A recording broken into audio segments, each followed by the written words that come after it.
Assalamualaikum warahmatullahi wabarakatuh. Selamat pagi anak-anak. Semoga kita semua selalu dalam keadaan sehat walafiat. Ya, hari ini kita akan belajar tentang unsur intrinsik sebuah cerita dan sumber daya alam. Tujuan pembelajaran kita hari ini adalah untuk materi pertama, kita akan belajar tentang unsur-unsur intrinsik. Unsur intrinsik adalah unsur-unsur yang ada dalam sebuah karya sastra. Unsur intrinsik itu ada 6. Yang pertama adalah tema. Tema adalah gagasan pokok atau ide dari sebuah cerita. Yang kedua adalah tokoh. Tokoh adalah pelaku dalam sebuah cerita. Contoh tokoh adalah tokoh antagonis, yaitu tokoh yang jahat, dan tokoh protagonis, yaitu tokoh yang baik. Yang ketiga adalah alur. Alur adalah pola pengembangan dari sebuah cerita. Alur dibagi menjadi 3. Yang pertama adalah alur maju. Alur maju menceritakan masa kini dan masa yang akan datang. Yang kedua adalah alur mundur. Alur mundur dalam sebuah cerita adalah cerita yang menceritakan masa kini dan masa yang lampau.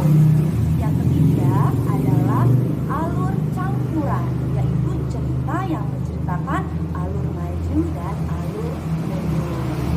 Yang keempat adalah latar. Latar adalah tempat dari sebuah cerita tersebut.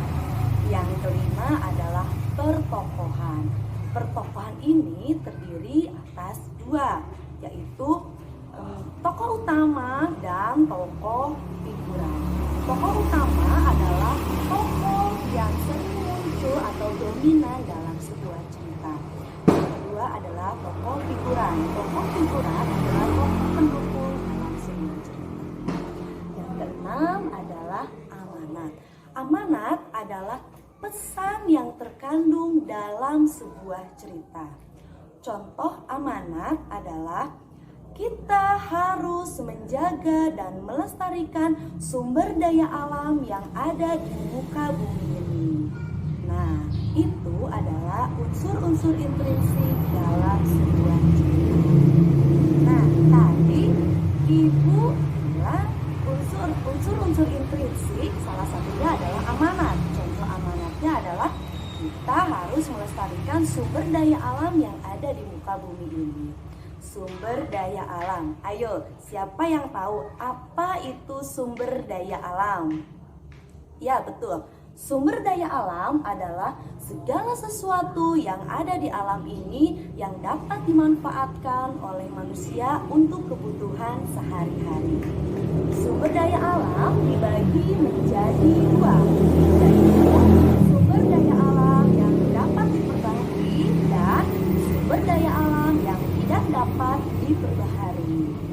Sumber daya alam yang dapat diperbaharui artinya apabila sudah habis bisa diperbaharui kembali.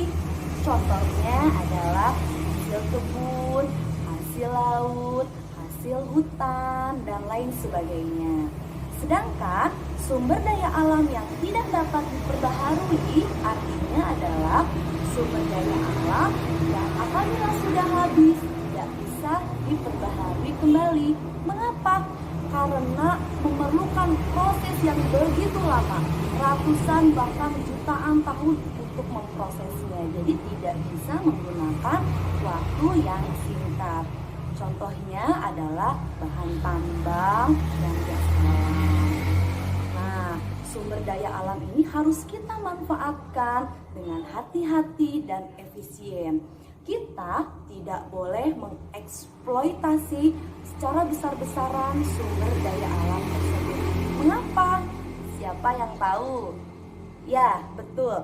Dampak-dampak apabila kita mengambil sumber daya alam secara besar-besaran adalah pertama, hutan menjadi rusak, hutan menjadi gundul Betul, sumber mata air pun akan habis.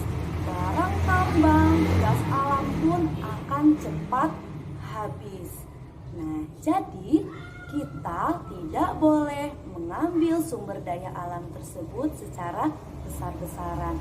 Kita harus menjaga dan melestarikan sumber daya alam tersebut supaya sumber daya tersebut tetap lestari dan terjaga. Ya, bagaimana materi hari ini? Mudah-mudahan kalian semua mengerti apa yang Ibu sampaikan. Sekian dari Ibu. Assalamualaikum warahmatullahi wabarakatuh.